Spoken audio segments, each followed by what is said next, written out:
দেখুন আমার ছবি কিন্তু এইরকম স্টাইলের লেখা লিখছি বাংলায়। তো আপনারা চাইলে কিন্তু আপনাদের ছবি কিন্তু এইরকম স্টাইলের লেখা লিখতে পারবেন বাংলায়, বা এবং এইরকম ডিজাইনের লেখা লিখতে পারবেন বাংলায়। তো যখন আপনারা ফেসবুকে এইরকম ছবি পোস্ট করেন তখন কিন্তু আপনারা এইরকম স্টাইলের লেখা লিখতে পারেন না। আজকে আপনারা শিখামু যে আপনার ছবি এইরকম স্টাইলের লেখা লিখে আপনি ফেসবুকে পোস্ট করতে পারেন। যখন আপনি এইরকম স্টাইলের লেখা লিখে আপনি ফেসবুকে পোস্ট করবেন তখন কিন্তু আপনার ছবি রাতারাতি ভাইরাল হওয়ার সম্ভাবনা থাকবে। তো ভিডিওটা সেভ করে রাখেন, অ্যাকাউন্টটা ফলো করে দেন, ভিডিওটা শেয়ার করে দেন যাতে পরবর্তীতে এই ভিডিওটা দেখে কাজগুলো করতে পারেন। চলে আসেন মোবাইলের গুগল ক্রোমে, এই গুগল ক্রোমে একটা টেপ করে দেবেন। এইখান থেকে এইখানে সার্চ করেন আপনি OneLP। তো এই যে সার্চ করে দেবেন, সার্চ করে দেওয়ার পরে এই যে প্রথম যেটা ওয়েবসাইট আছে এই ওয়েবসাইটে একটা এভাবে ট্যাপ করে দেবেন।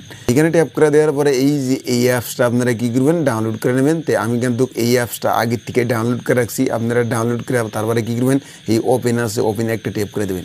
ওপেনে ট্যাপ করে দেওয়ার পরে অ্যালো আসবো, অ্যালো করে দেবেন। দেওয়ার পরে এই যে নিচে একটা প্লাসের মতো আইকন আছে এই জায়গায় ট্যাপ করে দেবেন। দেওয়ার পরে এই গ্যালারি লেখা আছে এই জায়গায় একটা ট্যাপ করে দেবেন। ট্যাপ করে দেওয়ার পরে এইখান থেকে আপনার ছবি একটা আপনি নিয়ে নেবেন। তো আমি আমার এই ছবিটা নিয়ে নিলাম। নেওয়ার পরে ছবিটা নেওয়ার পরে এই নিচে এইখানে ক্রপ লেখা আছে তো এই জায়গায় ট্যাপ দিয়ে আপনি এই ছবিটা ভালো করে ক্রপ করে কাটতে পারবেন এভাবে। তো আমি কিন্তু এইভাবে ছবিটা ক্রপ করে কাটিং করে নিলাম। নেওয়ার পরে এই যে ডন লেখা আছে উপরে এই ডনে একটা ট্যাপ করে দেবেন। তো এইখানে ট্যাপ করে দেওয়ার পরে এইখান থেকে আপনি এই যে এইখানে এইরকম একটা আসবো। তো এই জায়গায় যে ক্রুজ চিহ্ন আছে এই জায়গায় ট্যাপ দিয়ে কেটে দেবেন। দেওয়ার পরে এই যে নিচে একটা এই সাইডে প্লাসের মতো আইকন আছে এই জায়গায় ট্যাপ করে দেবেন। দেওয়ার পরে আপনি এই যে এইখানে লেখা আছে এয়ার ট্যাক্স লেখা আছে এই জায়গায় একটু ট্যাপ করে দেবেন।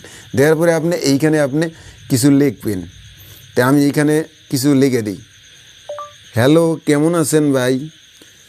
তো আমি লিখলাম যে হ্যালো কেমন আছেন ভাই। তো লেখার পরে আপনি কী করবেন, এই যে এই জায়গায় এই যে ডন লেখা আছে এই জায়গায় একটু ট্যাপ করে দেবেন।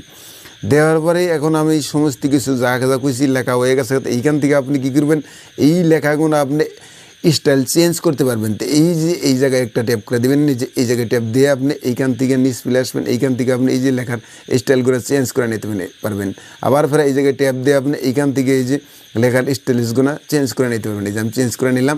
এইখান থেকে আপনি এই সাইডে একটা সাদা একটা আইকনের মতো আছে এই জায়গায় একটা ট্যাপ করে দেবেন। দেওয়ার পরে এই নিচে একটা ডট এলেও তো এই জায়গায় টান দিয়ে আপনি সব লেখাগুলো বড়ো ছোটো করতে পারবেন। তো এইখান থেকে আবার ক্রস করে দেবেন। দেওয়ার পরে আপনি এই লেখাগুলো কালার কীভাবে করবেন, এই যে কালার লেখা আছে এই জায়গায় একটু ট্যাপ করে দেবেন।